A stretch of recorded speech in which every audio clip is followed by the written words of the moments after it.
Vamos lá? Aula 45, Ecologia de Populações e Comunidades. Então vamos repetir algumas coisas já ditas na aula anterior e vamos aprofundar muitas outras. Ecologia de Populações e Comunidades, Dinâmica, Interações e Aplicações Ambientais. Beleza? Vamos ver alguma diferença conceitual entre população e comunidade para a gente ter isso bem em mente. O conjunto de população é o conjunto de indivíduos da mesma espécie que vivem na mesma área e no mesmo tempo, com potencial de reprodução entre si, população, beleza? Agora, comunidade é o conjunto de populações de diferentes espécies, né, que existem e interagem em uma mesma área, beleza? Então, isso é uma comunidade.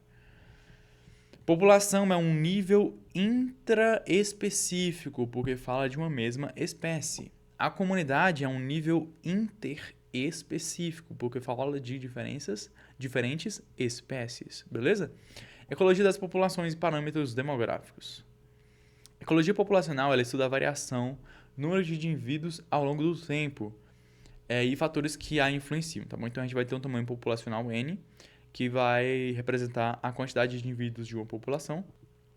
E pode ser um tamanho determinado por uma contagem absoluta, uma contagem direta, ou relativa, onde a gente vai estar simplesmente estimando uma densidade populacional, né? Outros termos aí de parâmetros demográficos da ecologia das populações, a gente vai ter as taxas vitais de natalidade e de mortalidade, de migração e de emigração, tá bom? A natalidade é relacionada ao aumento do número de indivíduos, a mortalidade, a redução do número de indivíduos, e a migração vai ser a relação de entrada de novos indivíduos, né? Não simplesmente o surgimento e nascimento deles ali no meio, mas a chegada também de outras áreas.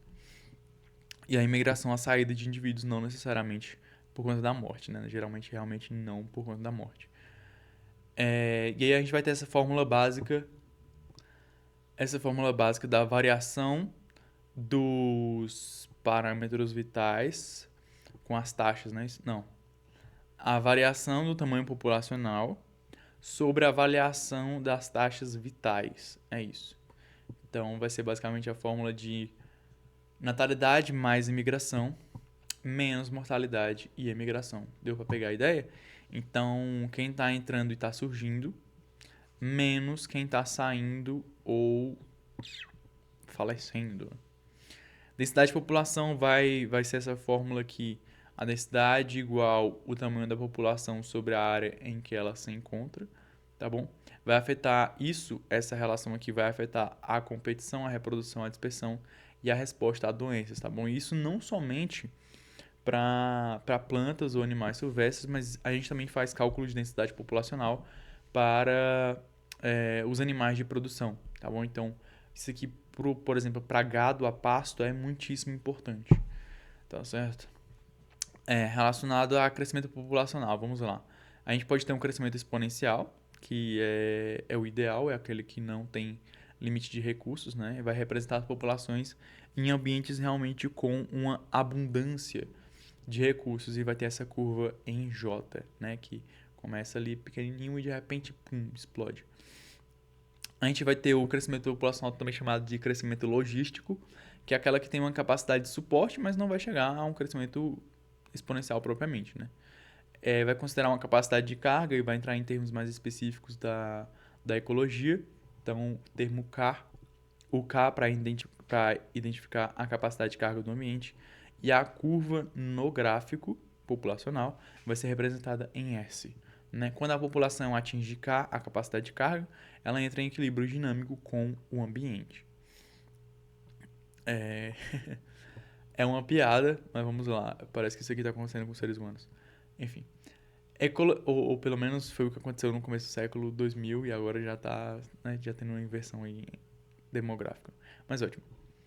Ecologia de comunidades, estrutura e organização. A ecologia de comunidade trata das relações entre populações de diferentes espécies que coexistem em um ecossistema, beleza? Então, componente de estrutura comunitária: riqueza das espécies, número total de espécies presentes, abundância relativa, proporção de indivíduos de cada espécie. Diversidade significa a combinação de riqueza e abundância com o índice de Shannon. Dominância a gente vai ver aquela relação das espécies que controlam o fluxo de energia ou estrutura, né, nas cadeias tróficas, a estratificação vertical, a ocupação em diferentes camadas, por exemplo, nas florestas. Relações interespecíficas, veja bem, interespecíficas, vamos ver algumas delas. A gente vai ter a relação do mutualismo, em que a gente tem um efeito de ganha-ganha, tá bom? Em que ambos se beneficiam, como, por exemplo, as micorrizas dos polinizadores. A gente tem relação interespecífica de comensalismo, em que um ganha e o outro é neutro ali. Tipo, tanto faz se o outro tá ganhando ou não. Então, não tem diferença. E aí a gente vai ter as epífitas em árvores. Tem a relação interespecífica de predação, em que um ganha e o outro perde. Então, o predador se alimenta da presa, por exemplo, a onça e o veado. Tem um parasitismo, em que também um ganha e o outro perde. Um parasita vive à custa do seu hospedeiro, como, por exemplo, o carrapato no cão ou no gado. A competição é onde ocorre essa tristeza de que os dois perdem, porque ocorre uma disputa por um recurso limitado, por exemplo, a espécie de aves buscando por um ninho.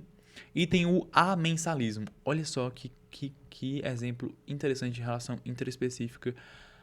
Amensalismo, em que um ganha, um perde, um se prejudica e o outro não se afeta, né? O outro fica neutro. Então, o exemplo aí de fungos que produzem e liberam antibióticos. Vamos continuar aqui o nosso estudo sucessão ecológica e dinâmica comunitária. Sucessão ecológica, vamos dar a ideia dela aqui. É a série ordenada de mudanças na composição da comunidade ao longo do tempo. E a gente vai ter a sucessão primária e a secundária. A primária é em áreas totalmente desprovidas de vida, por exemplo, em rochas e em dunas. A secundária é após distúrbios naquele ecossistema, por assim dizer, como por exemplo os incêndios e o desmatamento. A gente vai ter os estágios dessa sucessão ecológica também. Então, já foi dito aqui, acho que na aula passada, o estágio de pioneirismo, intermediário e do clímax, tá bom? A comunidade em clímax é estável e autorregulada, mas sujeita a novos distúrbios. Outro termo aqui dentro de sucessão ecológica e dinâmica comunitária é a resiliência e a resistência, tá bom? A resiliência é a capacidade de retornar ao estado original após perturbação.